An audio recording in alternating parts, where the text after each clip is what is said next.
Hello viewers, আসসালামু আলাইকুম। তো অনেক ইন্টারেস্টিং একটি ভিডিও নিয়ে আপনাদের সামনে আসলাম। তো আজ থেকে 10 বছর আগে যে খেলাটি খেলতাম সেই খেলাটি আজ যেন আবারও উঠে এসেছে। মনে হচ্ছে সেই শৈশব জীবনের কথা, সেই ছোট জীবনের কথা, যে যখন 7 থেকে 8 বছর বয়স ছিল এই গুটি সব সময় খেলতাম, সব সময় পকেটে টেরে গুটি থাকতই। আর সেই গুটি কিন্তু এখন নেই। আসলে এইগুলো উঠে যাওয়ার কারণ একমাত্র আমাদের হাতে থাকা স্মার্টফোন। এই স্মার্টফোন আমাদের যতটুকু না উপকার করে তার চেয়ে বেশি ক্ষতিই করে। তো আজ অনেক দিন পরে বন্ধুদের সাথে একত্রিত হয়ে আজ এই খেলাটি খেলছি। আসলে এই খেলাটি কিন্তু আজও খেলতাম না, হয়তো আর জীবনে কোনোদিনও খেলা হতো না এই ধরনের গুটি খেলা।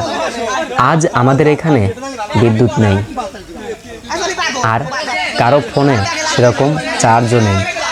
আজ এই কারণে আমরা এই গুটি খেলাটি বেছে নিয়েছি।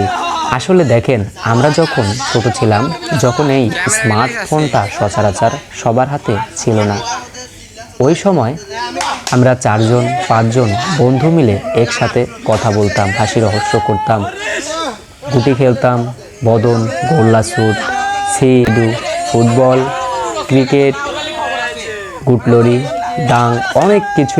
এখন কিন্তু সেরকম খেলার হয় না এবং সেরকম খেলার দেখাও যায় না। কেন জানেন? এখন যদি আমরা 10টা 12টা বা বন্ধু অনেকগুলো বন্ধু আমরা একসাথে বসেও থাকি, সবাই সবার ফোন হাতে নিয়ে, সবাই সবার ফোন নিয়েই ব্যস্ত। কে কার কথা শোনে? কারো কথা কারো শোনার প্রয়োজনই মনে করে না। সবাই ফোন টেপায় ব্যস্ত থাকে সব সময়। আসলে একটি বন্ধু যে আরেকটি বন্ধুর পাশে বসে আছে সেরকম কোনো ফিলই তাদের ভিতরে আসে না। তাদের কাছে ফোন আছে মানে সব আছে, বন্ধু পাশে বসে আছে এ ধরনের কোনো চিন্তাই তার মাথায় কিন্তু থাকে না। তো আজ এই খেলাটি খেলতে গিয়ে অনেক আনন্দিত হয়েছি, অনেক আনন্দ পেয়েছি, অনেক মজা করেছি, ভালোও লেগেছে। ঠিক আছে, অনেক ভালো লেগেছে। আসলে ফোন আমাদের সাময়িক যোগাযোগের এটা ভালো, কিন্তু ফোনে আমরা সব সময় ফোন নিয়ে পড়ে থাকি, এটা ভালো না। আসলে আজকে যে আনন্দটা পেয়েছি বা আনন্দটা করলাম, এই আনন্দটা এই 10 বছরে হয়তো পাইনি।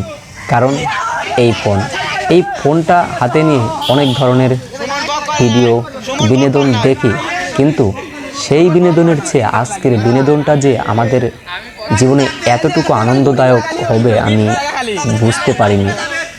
আমি আজকে অনেক আনন্দিত এবং মনের মধ্যে অনেক ভালো লাগছে এই খেলাটি। আসলে আমরা 9 জন, এখানে একজন চোর হয় আর 8 জন আসলে খেলে।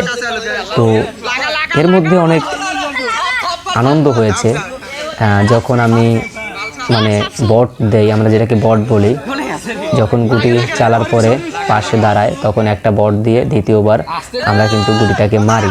তো এখানে অনেকে বট চুরি করে, একটু এগিয়ে নিয়ে যায়, আবার একটু বন্ধুদের মাঝে থাকলে যেরকম গালাগালি এরকম হয়, রাগারাগি হয় না, কিন্তু এখানে মজাটাই সবচেয়ে বেশি হয়। তো আজকে অনেক ভালো লাগলো যে এত আনন্দ নিয়ে আমরা খেললাম। আর আমরা রাস্তা দিয়ে ক্রস চিহ্ন দিয়ে ওর উপরে গুটি রেখেছিলাম, গুটি রেখে তারপরে আস্তে আস্তে আমরা গুটিগুলোকে যেরকমভাবে চালার পরে একটা বট দিই আমরা, এই যে একটা বট দিয়ে তারপরে কিন্তু গুটিটাকে লাগাই আর কি। তো অনেক ভালো লাগলো, খেলাটা ভুলেই গেছিলাম। অনেক দিন পর এই আজকে খেলাটা খেললাম আর কি। আগে ডাইন খেলতাম, তারপরে ওই যে গুটি দিয়ে যে কি বলে আপনার, ওই কি বলে জানো, যাই হোক মনে আসতেছে না। তো ডাইন যখন খেলতাম তখন একটি গুটিকে লাগাতাম আর সবগুলো গুটি জিতে নিতাম। এখন অনেকে যে গস খেলে, তারপরে গাই খেলে, গাই অনেকে অনেক কিছু খেলতো, কিন্তু এখন কিন্তু এই খেলাগুলো আর দেখা যায় না। একটা সময় আমি অনেক গুটি খেলতাম, লাভ হতো অনেক, মানে অনেক গুটি লাভ করতাম আর কি, ভালোই লাগতো। তো আপনারা মাঝে মধ্যে এরকম বিনোদন দিবেন বা বিনোদন ওকে অনেক দূর নিয়ে এসেছিলাম, এখন আর নেওয়া হলো না।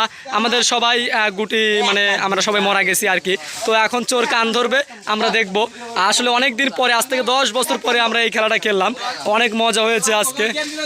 দেখেন গাইস, এই যে চোর, আমরা চোরকে নিয়ে আসছি। দেখেন চোরকে সবাই মারধর করছে। আসলে আগে অনেক মারতাম, কিন্তু এখন তো মারতেছি না। চোর তো কান ধর, কান ধর, নাই জায়গা জায়গা বসা লাগবে, বসা লাগবে। হ্যাঁ কান ধরে যা, কান ধরে দাগে দাগে কান ধরো ভাইয়া, কান ধরো। হ্যাঁ আসলে আমরা বড় হয়ে গেছি, সেজন্য ওকে কান ধরতে দিচ্ছি না, আর ও লজ্জা পাচ্ছে। আগে কান ধরতাম, তো এখন আর কান ধরা হলো না। ছেলে এমনি এমনি এমনি যাচ্ছে। দেখেন এই যে চোর, আসলে নিয়ম ভঙ্গ করছে চোর, চোর চুরি করে নিয়ম ভঙ্গ